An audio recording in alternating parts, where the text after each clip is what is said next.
안녕하세요. 저는 어느 조용한 시골에 살고 있는 돌싱녀입니다. 저에게 이혼이란 상상도 한 적도 없는 단어였는데 어느새 정신을 차리고 저 자신을 돌아보니 제 마음의 상처는 깊었고 저는 이혼녀가 되어 있더군요. 지금은 마음의 상처도 많이 아물었고 이혼을 떠올려도 괜찮습니다. 처음 이혼했을 때만 해도 힘들더라고요. 아무리 오만정이 떨어졌다 한들 한때는 결혼할 만큼 사랑했던 사람이었으니까요. 제가 왜 사랑했던 사람과 이혼까지 하게 됐는지 저의 기가 막히는 사연 들어보실래요? 저와 남편은 동호회에서 만난 사이였어요. 언제나 하하호호 잘 웃고 좋은 사람이었던 남편의 주위엔 사람이 항상 많았고 그에 비해 내성적인 저는 그저 참석에 의미를 둔 모임이었어요. 그러던 어느 날 남편이 저에게 말을 걸어오더라고요. 저기 괜찮으시면 이쪽으로 오셔서 같이 시간 보내요. 네? 저요? 아, 네. 감사합니다. 남편은 내성적인 제가 모임에 잘 적응할 수 있도록 저를 잘 챙겨주었고 전 자연스럽게 그런 남편에게 마음이 가더라고요. 남편 역시 처음 저를 본 순간부터 마음이 움직였다고 고백을 해왔고 저는 그런 남편을 받아들이며 연애를 시작하게 되었습니다. 연애를 하며 단 한 번의 싸움도 하지 않고선 결혼 마음을 먹게 되었고 결혼만 마음 먹으면 다 끝인 줄 알았는데 현실은 그렇지 않더라고요. 시댁은 형편이 넉넉하지 않았고 그에 비해 친정은 자산이 꽤 있는 편이었어요. 그럼에도 불구하고 시댁에선 이런 말을 하더라고요. 내가 우리 아들이 좋다고 하니 일단 결혼을 시키긴 한다마는 네가 썩 마음에 드는 며느리감은 아니란 걸 알고 있었으면 한단다. 이렇듯 저를 깎아내리는 말을 시모는 서슴없이 하긴 했지만 내심 부자인 저희 집을 시댁에선 좋아하는 눈치였고 친정에선 이런 시모의 태도가 마음에 들지 않는다며 결혼을 반대하기도 하셨죠. 넌 그런 소리를 듣고도 결혼하고 싶어? 어떻게 사람 면전에 두고 마음에 든다 안 든다 그딴 말을 할 수가 있는 거야? 자기 자식 귀하면 남의 자식 귀한 줄도 알아야지. 집안이라도 우리보다 좋으면 내가 억울하지도 않지. 처져도 한참 처지는 주제에 어디서 그딴 말을 하냐고. 네가 뭐가 부족해서. 자기 아들만 대기업 다니니? 너도 대기업 다녀. 엄마, 조금만 진정 좀 해. 어머님이 말씀만 그렇게 하셔서 그렇지 속은 그렇지도 않을 거야. 그냥 집안 차이가 좀 나니까 아들 기죽을까봐 괜히 나한테 그러신 거겠지. 그게 더 문제야, 자격지심. 그게 사람 얼마나 피말리는 줄 몰라. 그딴 결혼을 하겠다고 이 난리니? 엄마는 싫어, 딸. 너도 나한테는 하나뿐인 딸이고 내 목숨 같은 딸이야. 그런 딸이 자기 발로 지옥불에 뛰어들겠다는데 어떤 엄마가 가라고 등 떠밀겠어. 차라리 내가 뛰어들고 말지. 엄마, 나 진짜 그 사람 사랑해. 내가 현명하게 잘 대처하면서 살게. 엄마는 알잖아. 나 그 사람 이대로 놓치면 평생 후회할 것 같아. 미안해요. 이런 문제로 엄마 속상하게 해서. 정말 속상해서 죽겠어. 난 너를 귀하게 키웠는데 넌 왜 이런 취급에도 아랑곳하지를 않니? 그깟 사랑이 뭐라고. 한 번만 더 생각해봐. 더 깊이, 더 신중하게 생각해보고 다시 이야기하자. 전 이러한 부모님의 반대에도 남편을 사랑했기에 부모님을 설득해 결혼을 하게 되었고 이젠 행복한 일만 남았다고 생각했습니다. 반대와 만류에도 설득하고 또 설득해서 한 결혼. 처음엔 참 행복하고 너무나도 좋았어요. 사랑하는 사람과 밤늦게 헤어질 일도 없고 온종일 함께할 수 있는 주말이 오면 집엔 웃음소리가 끊이질 않았었죠. 그렇게 행복한 신혼생활에도 문제는 있었어요. 그건 다들 예상하다시피 시모의 간섭이었습니다. 그때 당시 저는 남편과 회사는 달랐어도 남편과 마찬가지로 대기업에 다니고 있었는데 하고 싶은 공부가 생겨 회사를 그만두고 공부를 위해 이리저리 알아보고 있을 때였어요. 결혼을 하고 난 후에 시작한 공부라고 해도 남편의 도움을 받은 것도 아니었고 그간 제가 모은 돈과 시집 올 때 친정에서 받은 돈이 꽤 있던 터라 생활에 무리가 될 상황도 전혀 아니었습니다. 하지만 시모는 이러한 상황을 전혀 알지 못한 채 저의 상황을 걸고 넘어지기 시작하더라고요. 난 도대체 네가 이해가 안 된다. 그 좋은 회사 그만두고 갑자기 공부를 하니?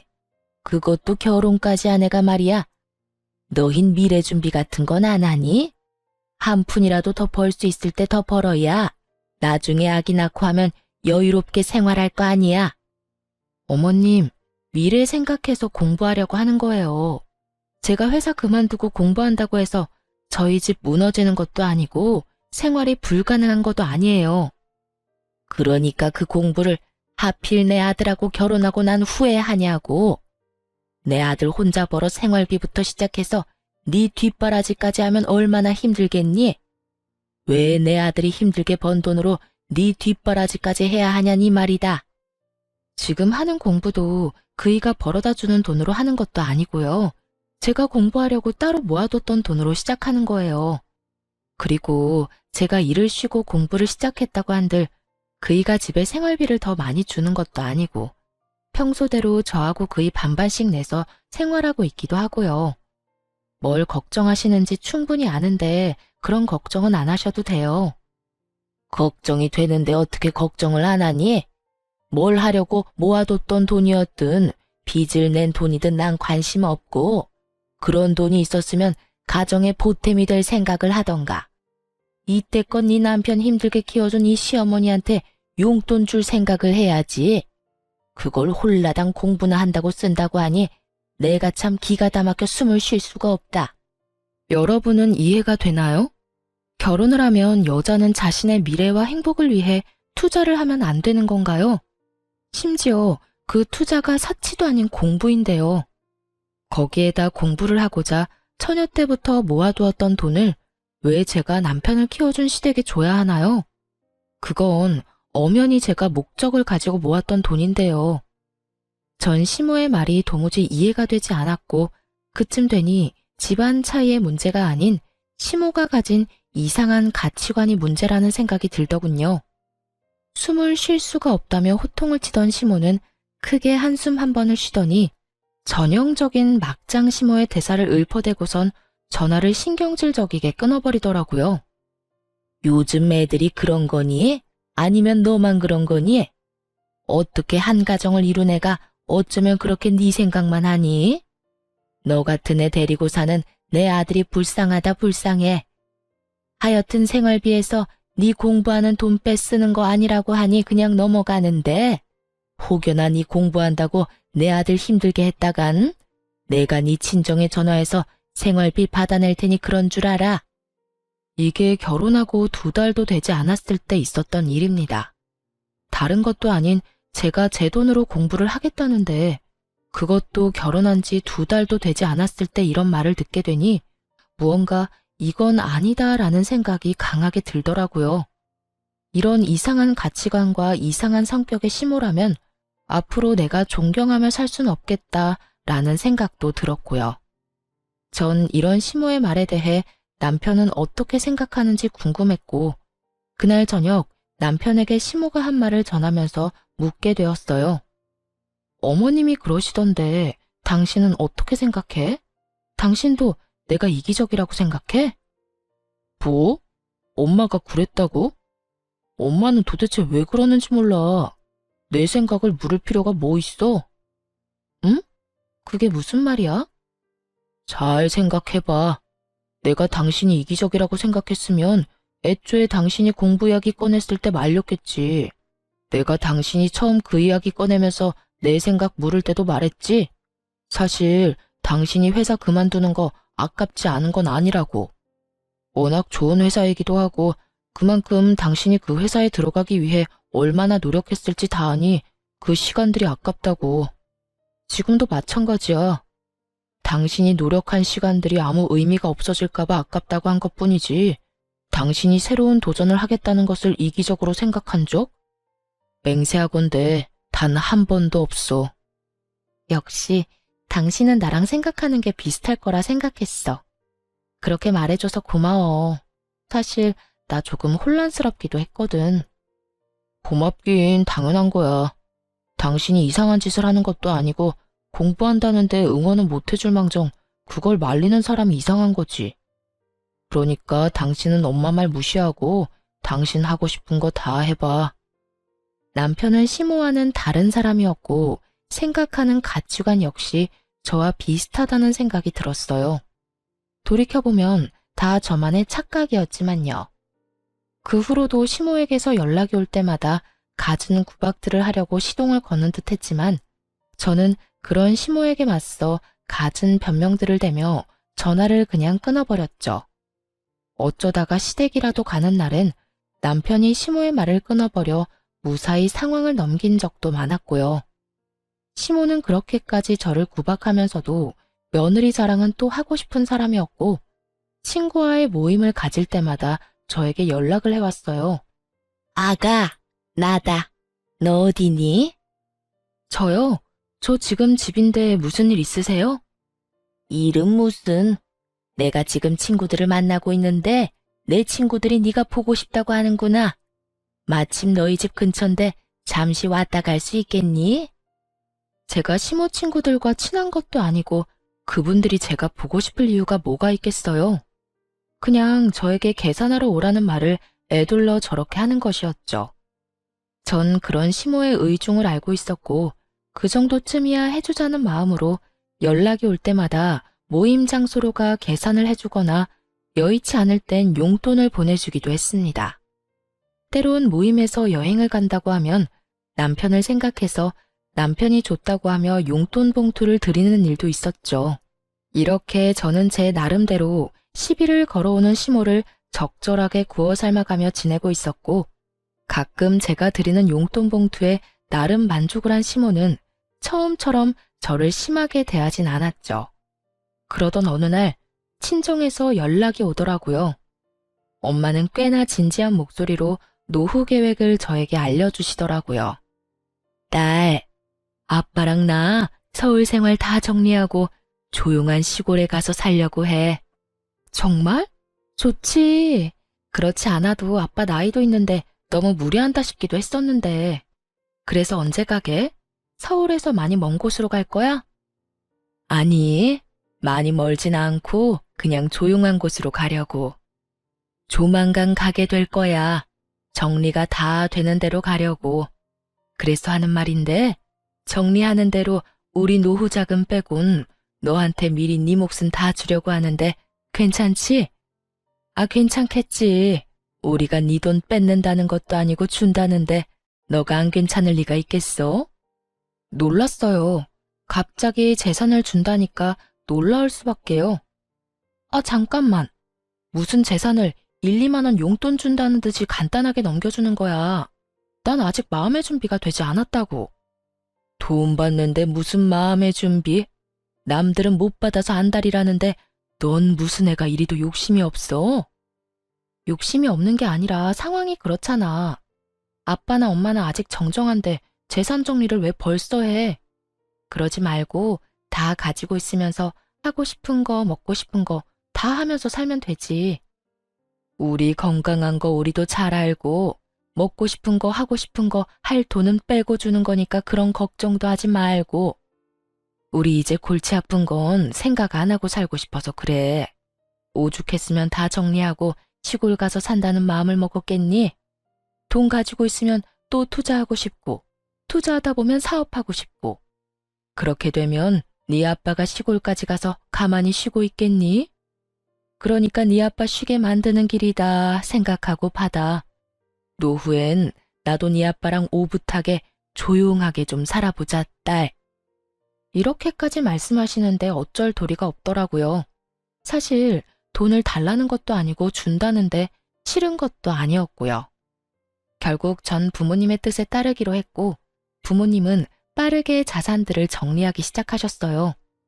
재산이 좀 된다는 건 알고 있었지만 부모님이 마음먹고 정리를 시작하니 동산, 부동산, 현금 자산까지 80억 가까이 되더라고요.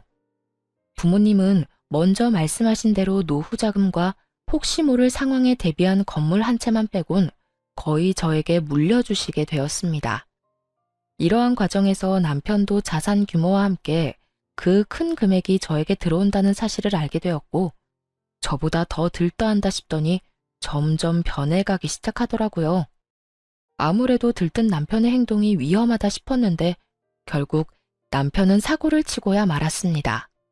대기업을 다니던 남편은 대출이 잘 나왔는데 어느 날부터 제게 묻지도 않고 대출을 턱턱 내서 돈을 쓰고 다니기 시작하더라고요. 그런 행동의 시작은 차였어요. 어느 날은 저에게 묻지도 않고 외제차를 떡하니 사와 저에게 당당하게 그 대출금을 갚아달라고 하는 것이 아니겠어요? 여보, 이것 봐라. 나 차 바꿨어. 어때? 죽이지? 죽이지 않냐고 묻는 남편을 보며 정말 그 입을 틀어막아 죽여버리고 싶더라고요. 남편이 원래 타고 다니던 차도 멀쩡했는데 저에게 상의 한마디 없이 한두 푼도 아닌 차를 떡하니 사왔으니 이런 마음이 드는 것도 무리는 아니었죠. 갑자기 차를 바꾸긴 왜 바꿔? 전에 타던 차도 멀쩡했잖아. 아니, 무슨 돈으로 바꾼 거야? 당신한테 이렇게 큰 돈이 어디 있다고? 나한텐 없어도 당신한테 있잖아. 일단 대출 내서 샀지. 그러니까 당신이 좀 갚아줘. 나 이 차 사는 게 내 꿈이었단 말이야. 내 소원 들어준다 치고, 응? 응? 당신이 안 갚아주면 나 월급 통으로 대출금 갚아야 해. 도와줄 거지? 갚아줄 거지. 당신한텐 이 정도 돈이야 껌이잖아. 정말 절도 한숨이 다 나오더라고요. 정말 내가 알던 남편이 맞는 것인지, 내가 사랑했던 남자가 이렇게 철이 없던 남자가 맞는 것인지, 오만 가지 생각이 스치며 한숨이 끊이지 않고 나오더라고요. 그 돈이 어떤 돈인데 그걸 이딴 식으로 쓰라고? 당신 제정신이야? 꼭 필요한 것도 아니고 사치나 부리라고 우리 부모님께서 돈 준 줄 아냐고. 애도 아니고 한두 푼짜리도 아닌 차를 충동적으로 사면 어쩌겠다는 거야? 생각이 있어 없어? 내가 오죽 갖고 싶었으면 이렇게까지 했겠어? 그러지 말고 자기야, 한 번만, 딱 한 번만 도와줘. 앞으로 이런 일 절대로 없도록 할게. 응? 아, 이번이 처음이자 마지막이야. 한 번만 더 이딴 식으로 행동했다간 정말 국물도 없어. 응, 물론이지. 여보 사랑해. 생각 같아선 차고 남편이고 확 반품을 해버리고 싶은 심정이야 굴뚝 같았지만 그때까진 이혼 생각이 전혀 없었기에 다신 이런 일 벌이지 말란 경고만 하고 대출금을 갚아주게 되었습니다. 지금 생각하면 제가 참 한심하지만 그땐 돈보단 남편이 더 중요하다는 생각이 컸던 것 같아요. 미련스럽게도 말이죠. 마지막이라고 했던 남편은 점점 씀씀이가 해퍼진다 싶더니 어느 순간부턴 생활비마저 주지 않더라고요. 여보, 이번 달 생활비 또 안 들어왔더라? 왜 나한테 생활비 안 줘? 요즘 힘들어? 당신 재산이 얼만데 고작 월급쟁이 월급을 달라고 그러냐? 혹시 이런 거 아시나요? 할 말은 수도 없이 많은데 말문이 턱하니 막혀버리는 상황. 남편은 한결같이 월급쟁이 월급이라는 대답을 하며 저를 쪼잔한 사람으로 몰아갔고 저는 그런 남편을 보며 할 말은 많았지만 말문이 막혀 말이 나오지 않더라고요. 거기에다 싸우고 싶지 않은 마음도 컸던 터라 굳이 입을 떼지도 않았고요. 하지만 그런 날이 많아지면 많아질수록 저는 점점 더 지쳐만 갔고 남편의 변화가 더는 제 선에서 감당할 수 없다는 생각이 들기 시작하던 어느 날이었어요. 몸도 마음도 많이 지쳐 집에서 쉬고 있는데 시모에게서 전화가 오더라고요. 아가, 다음 주 토요일에 너도 올 거지? 우리 이사하는 날 말이야. 네, 어머님? 이사하세요? 저는 정말 몰랐던 사실이라 깜짝 놀라며 되물었고 저의 물음에 시모는 더 의아하다는 듯 저를 충격에 빠뜨리는 말들을 하기 시작했어요. 다 알면서 왜 모른 척이야? 네가 가지고 있는 반포 아파트, 거기 우리가 들어가서 살기로 했잖니? 네 남편이 계약 기간 다 끝났으니까 들어가서 살라고 했잖아. 너도 허락했다고 하던데 혹시 잊고 있었니? 넌 젊은 애가 어디 정신을 빼놓고 살길래 그런 걸 잊어. 하여튼 네 시누이 좋아서 입이 귀에 걸렸다. 그렇지 않아도 아파트 노래를 부르더니 드디어 주택에서 벗어나 아파트에서 산다고 말이다. 하여튼 토요일에 올 거지? 와서 정리 좀 도와. 포장 이사라고 해도 그 사람들이 뭐 제대로나 하겠니? 이게 무슨 소리인가 싶더라고요. 제가 투자 목적으로 사뒀던 아파트에 시모가 들어가서 산다뇨. 심지어 저는 세입자가 나가기로 한 것조차 모르고 있었는데 이게 다 무슨 소리인가 싶어 남편에게 전화를 걸었습니다. 이게 다 무슨 소리야? 어머님이 왜 반포 아파트로 이사를 가? 그거 이야기한다는 걸 깜빡했네. 몇 달 전에 당신 씻고 있을 때 당신 휴대전화로 세입자한테서 전화가 왔더라고. 연장하고 싶은데 어떻게 생각하시냐고. 그 순간 우리 식구들이 생각나지 뭐야? 엄마도 그렇고 여동생도 그렇고 아파트 사는 게 꿈이라고 했거든. 그래서 연장은 힘들 거라고 하고 식구들한테 그 집 들어가서 살라고 했어. 그러니까 당신도 그렇게 알고 돌려줄 보증금 준비해놔. 알겠지? 그러면 나 바빠서 끊어. 아참, 나 오늘 늦어.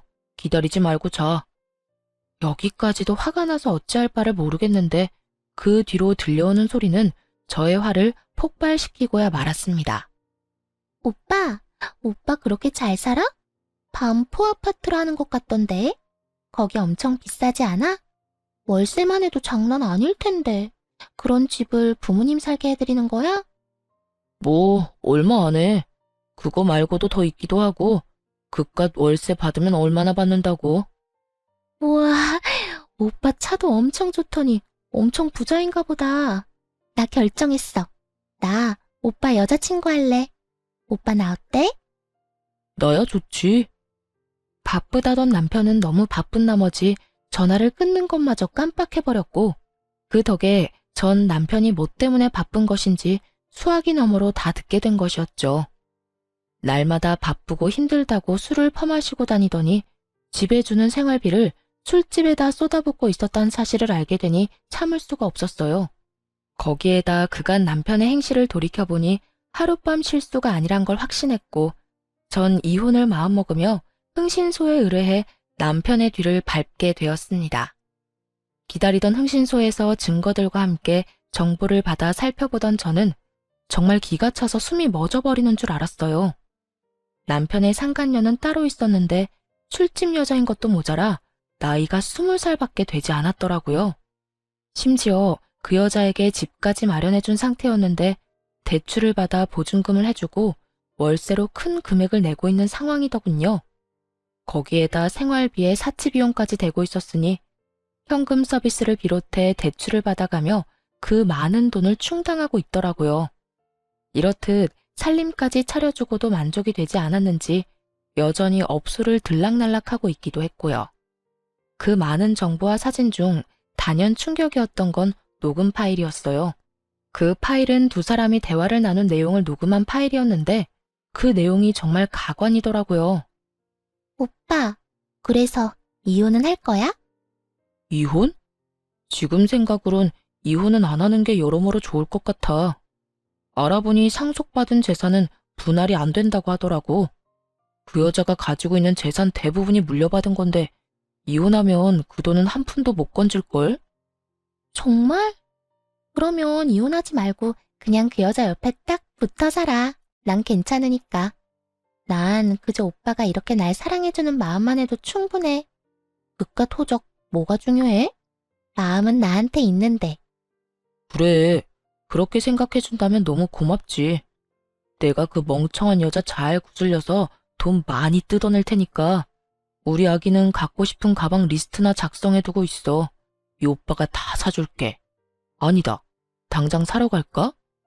이 오빠 대기업 다니는 거 알지? 우리 아기 가방 사줄 능력 정도는 된다고. 정말? 너무 행복해. 그렇지 않아도 갖고 싶은 가방이 있긴 했거든. 그런 게 있으면 진작 이 오빠한테 말했어야지. 가자. 얼마나 행복하신지 상간녀와 남편의 목소리는 하늘을 날고 있었고 그들이 행복하면 할수록 저는 복수심에 불타고 있었습니다. 배신감이란 감정이 사람을 정말 미치게 만들더라고요. 그것도 다른 사람도 아닌 내가 사랑해서 내가 선택하고 나와 함께 한 집에서 살 섞고 사는 사람이라니. 남편의 배신은 정말 이루 말할 수 없는 절망감과 분노를 가져다 주더군요.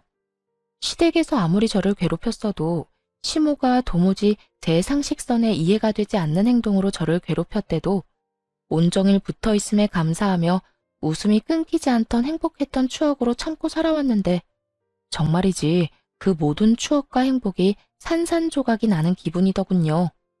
모든 파일을 들은 순간 저는 이혼을 더욱 확신하게 되었고 바로 부모님께 연락을 드려 모든 사실을 알리고 제 짐을 하나둘씩 부모님께 보내버렸어요. 모든 사실을 안 아빠는 당장이라도 서울을 와 그놈을 가만두지 않겠다고 화를 내셨지만 전 그런 아빠에게 제게도 다 생각이 있고 계획이 있다며 잠시 기다려달라고 했죠. 아빠는 뜻대로 되지 않는 일이 있다면 망설이지 말고 연락을 하라고 했고 전 알겠다고 하며 아빠를 안심시켜드렸어요. 주어진 시간이 많지 않았던 상황이라 전 뭐든 서둘러 처리하기 시작했어요. 일단 저희가 살던 집은 시세보다 많이 저렴하게 처분했고 변호사를 만나 빠르게 소송 준비도 시작했죠. 그와 더불어 시모에게서 오는 연락에 상냥하게 대처하며 복수를 위한 발판을 다지는 것도 잊지 않았어요. 아가, 내가 오늘 가전 가구를 좀 보고 왔는데 마음에 드는 게 너무 많더라고. 다 사고 싶은데 어떤 걸 골라야 할지 너무 고민되는 거 있지? 그러셨어요? 아무래도 새로운 집에 들어가는데 새로운 가전 가구가 필요하긴 하죠. 그렇지? 나도 그렇게 생각한단다. 그래서 하는 말인데 집도 마련해주는 김에 가전 가구도 네가 좀 사주면 안 되니? 우리 아들한테 들어보니 너 재산도 많이 받았다고 하던데 그 정도는 무리도 아닐 거 아니니? 저도 돈이 묶여 있어서 지금 당장은 돈이 없는데 어떻게 하죠? 이사 다 하고 사시던가 정 급하시면 아범한테 말해보세요. 제가 돈 풀리면 아범한테 줘도 되니까요. 그래? 그러면 우리 아들한테 카드 받아서 일단 다 사야겠어.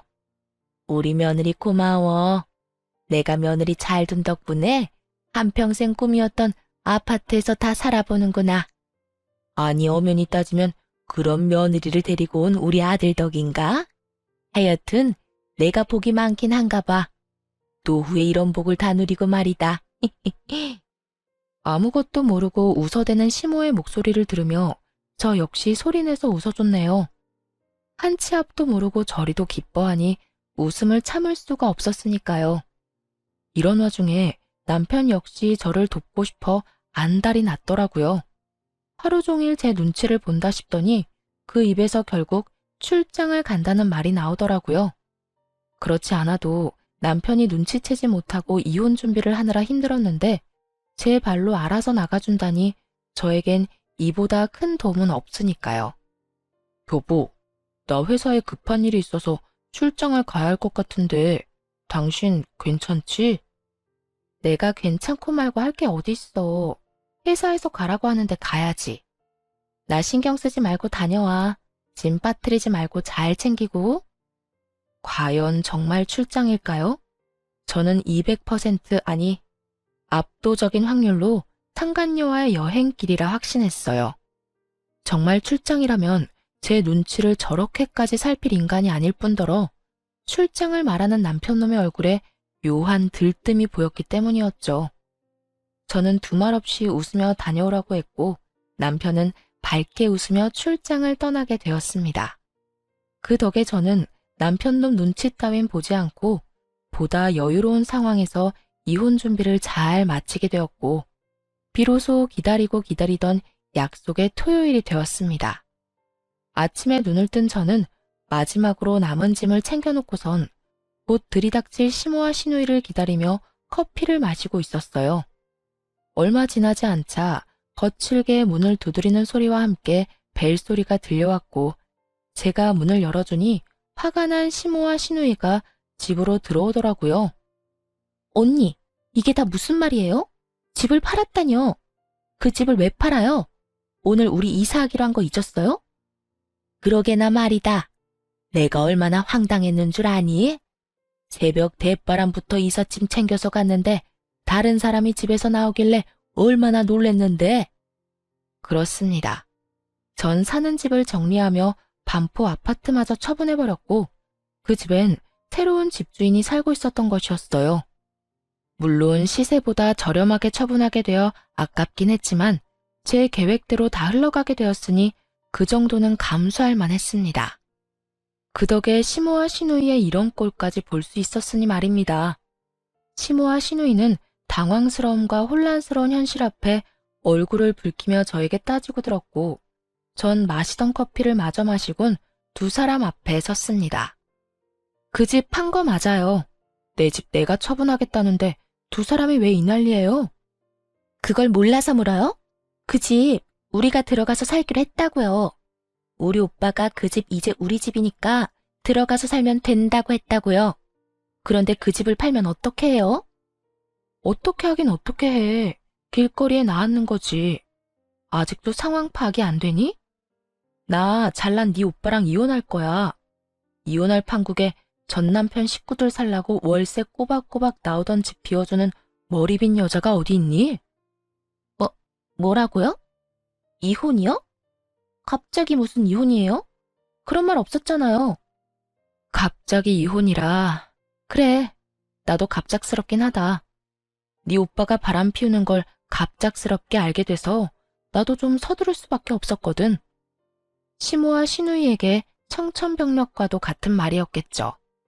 이제야 낡아빠진 주택을 벗어나 넓고 깨끗한 아파트에서 살게 됐다고 신나서 이삿짐까지 꾸려왔는데 눈앞에서 꿈이 사라졌으니 그 충격 말로 다할 수 없는 상황 아니겠어요?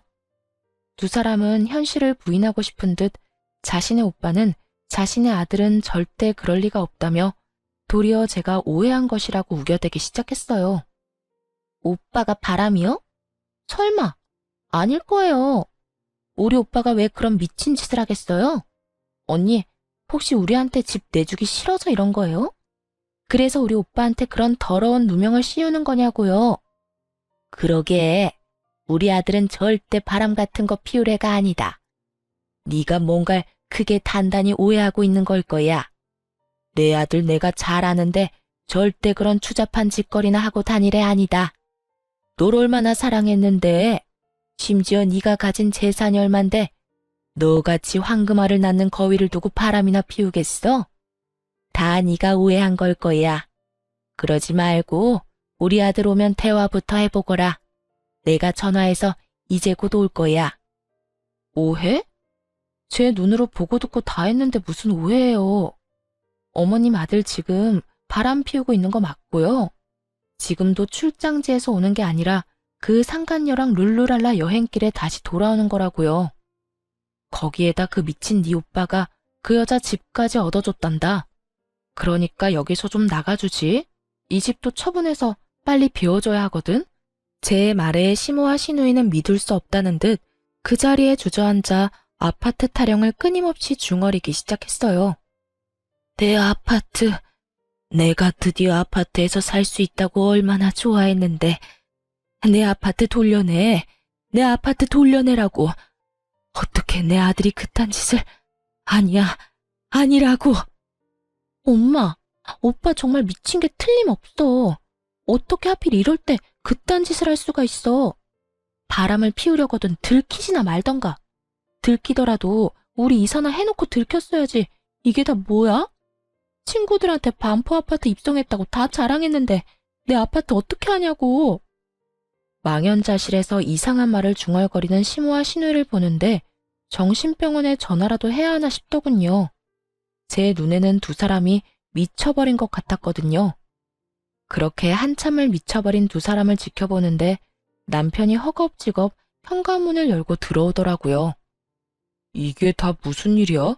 반포 아파트가 팔렸다니, 다른 사람이 살고 있다니 이게 다 무슨 말이야?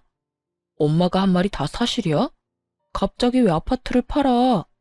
내가 그 집 우리 가족들 살 거라고 했잖아. 어떻게 그런 짓을 나하고 상의 한마디 안 하고 저지를 수가 있어? 이제 우리 가족은 어떻게 하라고? 참나, 드라마를 보면 그렇게들 참나 거리는 게 이해가 되지 않았거든요. 그런데 자기 한 짓은 생각도 하지 않고 무조건적으로 저를 몰아세우는 남편 놈을 보는데 정말 반사적으로 이 말이 튀어나오더라고요.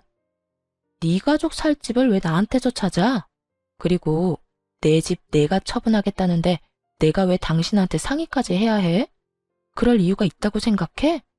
당신이 그럴 자격이 있다고 생각하냐고. 자격? 당연히 있지. 내가 당신 남편인데 당신 재산이 다 내 재산이지. 부부 사이에 섭섭하게 네 재산, 내 재산 성 갈라 관리할 거야? 당신 그런 식으로 나오면 나 엄청나게 섭섭하다고. 하여튼 반포 아파트는 이미 팔아버렸고 앞으로 어떻게 할 거야? 우리 가족들 어떻게 할 거냐고. 당장 집도 다 정리해버려서 오갈 데도 없다고. 아, 혹시 우리 집에 모시려고 그래? 그렇구나. 하긴 우리 두 사람 살기엔 넓긴 하지.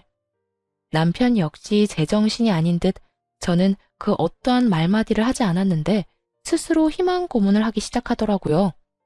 그런 남편 놈을 지켜보는 재미도 없지 않아 있었지만 이제 그만 마무리를 해야 할 때가 되었다고 생각했어요.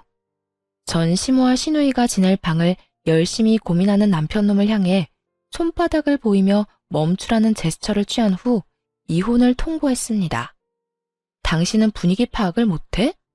내가 이 집에서 당신 가족들이랑 살 거라고 했으면 당신 엄마랑 당신 동생이 저러고 앉아서 세상 잃은 표정을 하고 있겠어?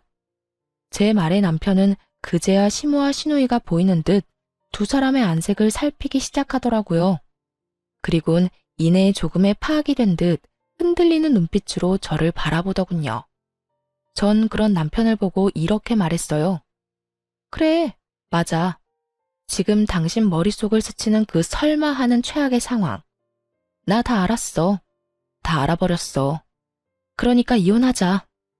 저는 드디어 이혼을 통보했고 남편은 모든 상황을 받아들일 수 없다는 듯 저에게 개거품을 물고 대묻기 시작하더라고요. 이혼? 이혼이라니 그게 무슨 말이야? 아니, 알긴 뭘 알았다는 거야. 당신이 알아버린 게 도대체 뭐냐고. 뭐긴 뭐겠어? 당신이 20살 술집 여자랑 살림 차린 거? 그것도 모자라 여전히 그 더러운 업소를 여전히 제 집 안방처럼 오가는 거 정도겠지. 아, 그것도 알고 있어. 그 술집 여자한테 대출까지 받아서 집 생활비 할 거 없이 다 지원해주고 있다는 거. 제 말에 남편의 얼굴은 사색이 되어 가더라고요. 남편의 얼굴뿐인가요? 상간녀가 술집 여자라는 사실에 시모의 얼굴은 금방이라도 폭발할 것 같은 화상과도 같았고 상간녀가 20살밖에 되지 않는다는 사실에 시누이 역시 경악스러운 표정을 숨기지 않았습니다.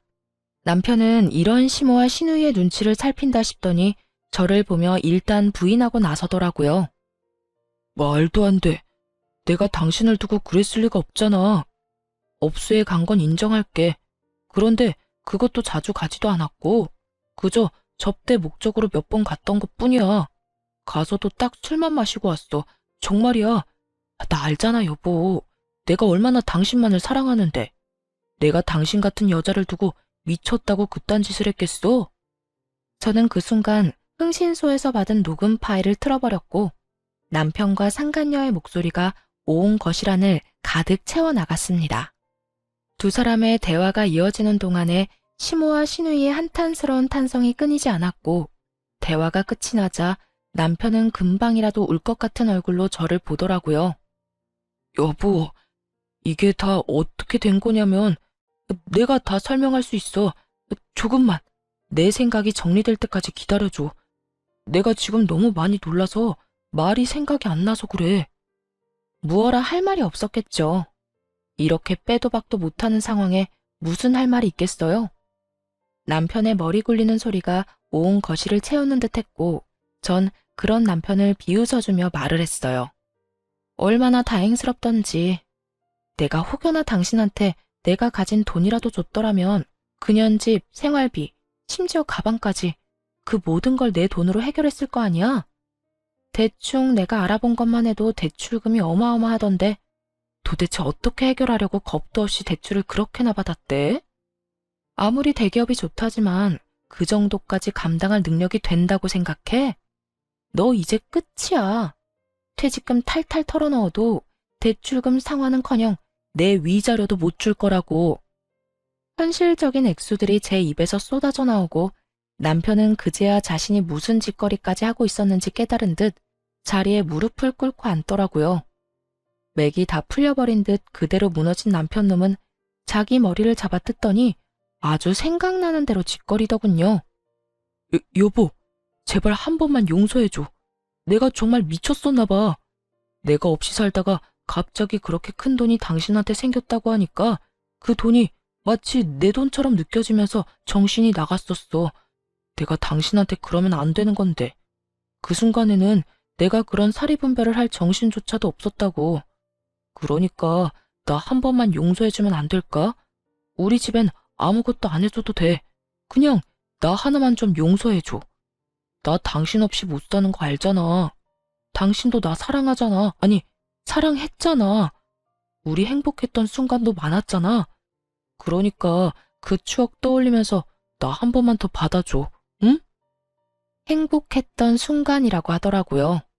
그 행복했던 순간을 산산조각 내 두 번 다시 떠올리게 만들고 싶지도 않게 만든 사람이 누군데 감히 제 앞에서 그 순간을 들먹거리다니. 저는 그 순간 남편 놈이 용서가 되지 않았고 그대로 제 앞에 무릎을 꿇고 앉은 남편의 뺨을 때려버렸어요. 그리곤 외도 사진들을 던져주며 이렇게 말했습니다. 용서? 이딴 걸 다 봐버렸는데 넌 용서가 될 것 같아? 넌 내가 정말 우습구나. 이 와중에 용서란 단어를 입에 올리는 걸 보니까 말이야. 그리고 어디서 감히 추억을 들먹여? 그 행복했던 모든 순간을 떠올리기도 싫어. 과거 일로 만든 사람이 누군데? 제발 부탁하는데 더는 구질구질하게 굴지 말고 이혼해. 단호한 저의 태도에 남편은 제 바지가랑이를 붙잡고 매달리기 시작했고 전 그런 남편을 힘껏 뿌리치며 남편 주머니에 있던 차키를 빼앗아 버렸어요. 차키는 왜? 내 차키야. 내 차라고. 야, 정신 차려. 네가 입고 걸치고 몰고 다니는 것 중에 네 거라고 할 수 있는 게 있다고 생각하니? 네가 사랑하는 그 차, 그거 내 명의인 거 잊었어? 네가 나한테 말도 없이 대출받아 덜컥 사온 네 차, 대출금 갚아주는 조건으로 내 명의로 바꾼 거 잊었냐고. 돈도 내가 내고 명의도 내 명의인데 그 차가 왜 네 차야? 여보, 그 차만 나 주라. 그 차만 나 주면 내가 조용히 분말 없이 이혼해 줄게. 당신도 내가 끈질기게 굴면 귀찮을 거 아니야. 그러니까 그 차만 나 줘. 그러면 내가 지금 당장이라도 도장 찍고 당장 이혼할게. 응? 아니, 그냥 끈질기게 굴어. 난 전혀 귀찮지 않아. 난 차고 넘치는 돈으로 능력 있는 변호사 선임할 거고 그 변호사분들이 알아서 다 해주실 건데 내가 뭐가 귀찮겠니? 그러니까 너도 없는 살림에 변호사 선임 잘해서 소송 잘 해내. 기대할 테니까. 저는 그대로 집을 나와버렸습니다. 그 후 진행된 이혼은 결혼과는 달리 순조롭게 진행되었어요. 워낙 증거가 확실했던 터라 이혼은 당연했고 그만큼 위자료도 받을 수 있었죠. 상간녀 소송 역시 저의 승소로 끝이 나며 상간녀에게도 위자료를 받을 수 있었습니다. 이혼을 한 후 빚쟁이 거지가 되어버린 전 남편에게서 더는 벗겨먹을 것이 없었던 상간녀는 그간 전 남편이 사주었던 모든 것을 챙겨 도망가 버렸고 폐인이 된 전 남편은 그나마 자랑거리였던 대기업 회사마저 잘렸다고 하더군요. 그간 저를 믿고 회사 생활을 속된 말로 개판이라 했던 터라 이혼 이야기가 오가기 전에 이미 권고사직을 받은 상태였단 걸 알 수 있었죠. 오갈 데가 없어진 시댁 식구들은 어떻게 됐냐고요? 뻔하지 않나요? 사실 이전 시댁 식구들이 살던 집은 작은 보증금의 월세를 주고 살던 주택이었는데 일이 그렇게 된 후 마땅히 오갈 데가 없어 급하게 다 쓰러져가는 낡은 주택에 세를 주고 옹기종기 모여 살고 있다는 이야기를 들을 수 있었어요. 만약, 아주 만약에 남편이 외도만 저지르지 않았다면 전 아마 어느 기점에 시댁에 지원을 해주었을 겁니다. 그만큼 남편을 사랑했고 미우나 고우나 사랑하는 남편의 가족이기에 그 가족이 보다 편안한 환경에서 누릴 수 있는 만큼 누리며 살았으면 하는 마음도 있었으니까요. 아니, 남편이 외도를 저지르기 전 시모가 가만히 있기라도 했다면 그래도 며느리인 제가 어련히 알아서 잘 모셨을 텐데. 이 모두가 자기 팔자 자기가 꼰 거 아닐까요? 전 그렇게 생각하고 있습니다. 그 후로 전 잘 지내고 있습니다. 마땅히 직장을 다니고 있던 것도 아니었고 하고 있던 공부는 온라인으로도 가능했던 터라 모든 서울 생활을 청산하고 부모님이 계신 시골에 내려오게 되었어요. 이곳에서 지내며 저는 상처로 인해 너덜너덜해진 마음을 안정시켰고 그 모든 과정엔 사랑하는 부모님이 곁에 계셨기에 전 잘 이겨낼 수 있었습니다. 아직도 기억나는 아빠의 말씀이 있어요. 딸, 사람이 살다 보면 크게 넘어지는 날이 있단다. 그런 일이 있을 때 넘어져서 울고만 있다면 너에게 뭐가 남겠니? 넘어지는 것이 무서워 아무것도 하지 않고 그 자리에서 울고만 있다면 우리 딸이 그간 걸어왔던 그 많은 걸음걸음이 너무 슬프지 않겠니? 크게 넘어질수록 크게 성장하는 법이야. 크게 넘어졌을 때 힘들더라도 털고 일어서면 다시 내딛게 되는 걸음걸음에 좋은 밑거름이 될 거다. 그러니 지금 많이 슬퍼하되 털고 일어날 땐 그 슬픔도 다 털고 가벼운 마음으로 크게 한 발 내딛거라. 알겠지? 전 아빠의 말씀대로 슬픔도 아픔도 다 털어냈고 다시 한 발 내딛게 되었습니다. 힘든 만큼 공부에 집중했고 그 결과 공인중개소를 열게 되었어요. 사실 제가 하던 공부는 공인중개사 공부였는데 평소 땅에 관심이 많기도 했고 직장 생활보단 그쪽이 더 저에게 맞는 것 같아 시작한 공부였어요. 악착같이 노력한 만큼 자격증을 취득하게 되었고 전 제가 원하던 일을 하며 새로운 삶을 시작하게 되었습니다. 중개 일을 하다 보니 경매에도 관심이 생겼고 요즘엔 임장 활동을 하며 경매도 공부하고 있어요. 전 앞으로도 더 나은 제 삶을 위해 노력하며 행복하게 살아가 보려 합니다. 다들 응원해 주실 거죠? 이렇게 저의 길었던 이야기도 끝이 났네요. 제 이야기 들어주신 모든 분 감사합니다. 좋은 하루 되세요.